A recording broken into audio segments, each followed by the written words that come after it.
बड़ी खबर यह है कि गुजरात के घाटलोडिया से मुख्यमंत्री भूपेंद्र पटेल इस वक्त लीड कर रहे हैं। तकरीबन 5600 वोट से वो आगे चल रहे हैं। इस वक्त का बड़ा अपडेट जो इस वक्त मिल रहा है, कांग्रेस की अमी याज्ञनिक इस सीट से जो चुनावी मैदान में है वो इस वक्त पीछे हैं। घाटलोडिया सीट बड़ी ही महत्वपूर्ण सीट है। मुख्यमंत्री भूपेंद्र पटेल यहां से तकरीबन 6500 वोट से आगे चल रहे हैं और लगातार अपनी बढ़त को और बढ़ाते जा रहे हैं। कांग्रेस की अमी याज्ञनिक इस वक्त पीछे चल रहे हैं। इस वक्त का ये बड़ा अपडेट है घाटलोडिया सीट से, जहां से मुख्यमंत्री भूपेंद्र पटेल चुनाव लड़ रहे हैं और भूपेंद्र पटेल के चेहरे को ही प्रधानमंत्री मोदी ने भी आगे रखा कि अगर दोबारा सरकार में आते हैं तो भूपेंद्र पटेल ही मुख्यमंत्री बनेंगे।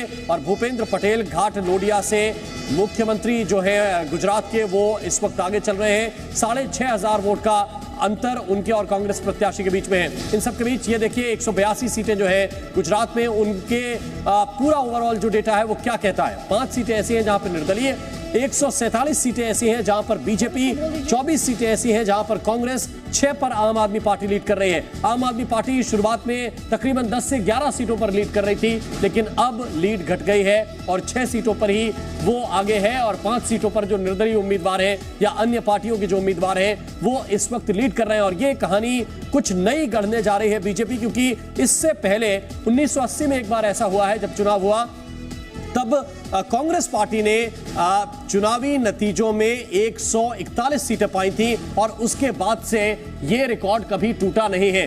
तो ये जो इस वक्त की स्थिति आपको नजर आ रही है, अगर 147 या इससे थोड़ा बहुत 2-4 सीट आगे पीछे हुआ तो ये रिकॉर्ड भारतीय जनता पार्टी बनाने जा रही है ओवरऑल गुजरात के चुनावी इतिहास में भी। और भारतीय जनता पार्टी का जो अब तक का इतिहास है चुनावी जीत का, उसमें भी अदिति एक बड़ा रिकॉर्ड बीजेपी बनाने जा रही है। बिल्कुल हिस्टोरिक विक्ट्री की तरफ अगर ये ट्रेंड्स होल्ड करते हैं तो हिस्टोरिक विक्ट्री की तरफ, ऐतिहासिक जीत की तरफ यहाँ पर बीजेपी आगे बढ़ते हुए आपको दिखाई दे रही है।